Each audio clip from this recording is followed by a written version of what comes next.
Hello everyone, welcome back to my channel.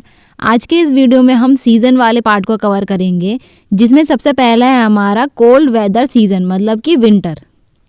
तो जब हम विंटर सीज़न को पढ़ेंगे ना, तो अब इस वाली पिक्चर को ध्यान रखना, हम मेजरली इस वाले के बारे में पढ़ेंगे। तो इंडिया में ठंड शुरू होती है नवंबर के मिड पार्ट से और फरवरी तक रहती है।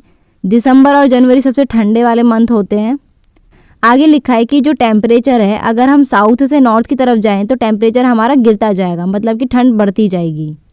जैसे कि ये हमारा इंडिया है ना, तो अगर हम साउथ से नॉर्थ की तरफ जाएंगे तो यहाँ पर ठंड क्या होगी, बढ़ती जाएगी। चेन्नई में अगर 24-25 डिग्री सेल्सियस रहेगा, तो वहीं पर अगर इंडिया के नॉर्थ वाले पार्ट में 10 डिग्री से 15 डिग्री सेल्सियस तक रहता है। यही वाली चीज़ हमको यहाँ पर भी समझाई गई है। तो इंडिया का जो पेनिनसुलर रीजन है, पेनिनसुलर रीजन मतलब ये वाला जो रीजन है, यहाँ पर हमको ना ज़्यादा ठंडा फील होता है ना ज़्यादा गर्म होता है। ये हमने पहले भी पढ़ा है, क्योंकि समुद्र की वजह से, क्योंकि जो समुद्र होता है वो किसी भी एरिया के टेम्परेचर को बैलेंस करके रखते हैं, इसलिए इस रीजन में हमको ना ज़्यादा ठंड लगती है ना ज़्यादा गर्मी होती है। तो वैसे अगर कोई इस एरिया से अंदर वाले एरिया में जाएगा, मतलब नॉर्थ वाले एरिया में जाएगा, जहाँ से समुद्र की दूरी बढ़ जाती है, तो इस एरिया में ज़्यादा ठंड लगेगी और गर्मियों में ज़्यादा गर्मी लगेगी। तो सर्दियों में दिन गर्म होते हैं और रातें ठंडी होती हैं। और मैदानी इलाकों में हमको फ्रॉस्ट देखने को मिलता है।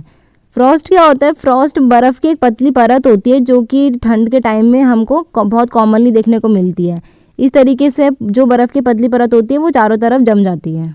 और अगर हम हिमालय की तरफ जाए तो वहाँ पर स्नोफॉल होती है। इस सीज़न में नॉर्थ ईस्ट ट्रेड विंड चलती है, जो कि ज़मीन से समुद्र की तरफ जाती है। ठीक है, ये वाली जो विंड्स होती है ना, ये नॉर्थ ईस्ट ट्रेड विंड्स इस तरीके से जाती है। और इस तरीके से जाने की वजह से ये यहाँ पर ड्राई सीज़न होता है, मतलब कि यहाँ पर बारिश तो होगी नहीं, क्योंकि मॉइस्चर के लिए उसके लिए कोई जगह ही नहीं है। तो इन विंड्स की वजह से विंटर्स में बारिश नहीं होती। हाँ, हमको थोड़ी सी रेनफॉल तमिलनाडु वाले एरिया में देखने को मिलती है। वो कैसे होता है? तो यहाँ नॉर्थ वाले एरिया में तो बारिश होती नहीं है, क्योंकि विंड्स ऐसे चल रही है और यहाँ पर कोई पानी वाला एरिया तो है नहीं कि वो जो मॉइस्चर अपने साथ लेकर आएगी। लेकिन जब विंड्स इधर समुद्र के ऊपर से होकर जाती है तो यहाँ से मॉइस्चर वो उठाती है। तो जब विंड्स यहाँ से मॉइस्चर लेके जाती है और तमिलनाडु वाले कोस्ट में पहुँचती है, तो वहाँ पर ये बारिश करती हैं। तो इसको हम एक एक्सेप्शन कह सकते हैं कि जहाँ पर पूरी कंट्री में बारिश नहीं होती, वहीं पर तमिलनाडु के एक छोटे से एरिया में बारिश होती है विंटर्स में। इंडिया के नॉर्थ वाले पार्ट में हाई प्रेशर डेवलप होता है, जिसकी वजह से जो ये विंड्स होती हैं ये इस एरिया से बाहर की तरफ को फ्लो करती हैं। बाहर की तरफ मतलब कि जहाँ पर लो प्रेशर बन रहा होगा, ये विंड्स उधर की तरफ जाती हैं।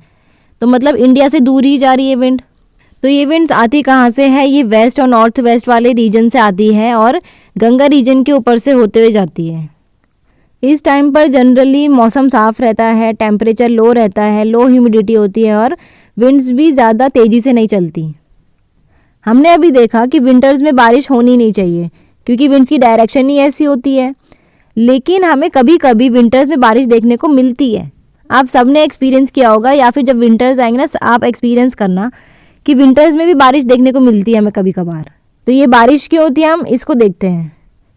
जब हम इंडिया के फैक्टर को पढ़ रहे थे तो मैंने कहा था कि एक चीज़ हम बाद में पढ़ेंगे, ये वेस्टर्न साइक्लोनिक डिस्टर्बेंस वाला।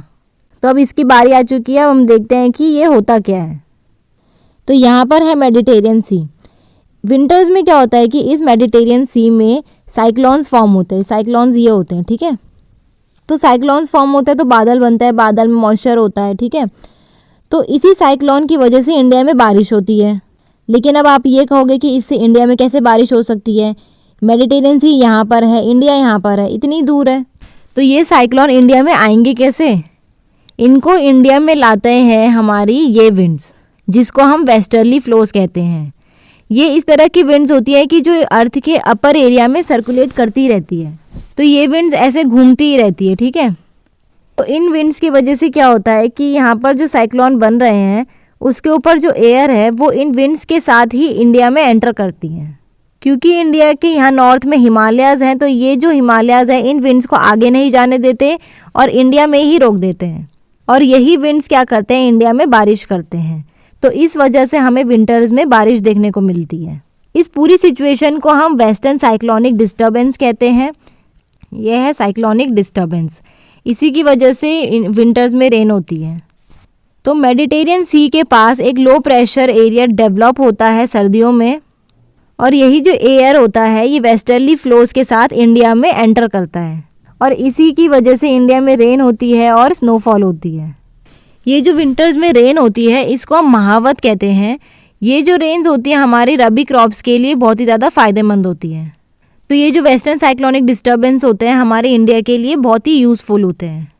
और ये नीचे वाला तो हमने कवर कर ही लिया है। तो आज हमने विंटर सीज़न के बारे में पढ़ा।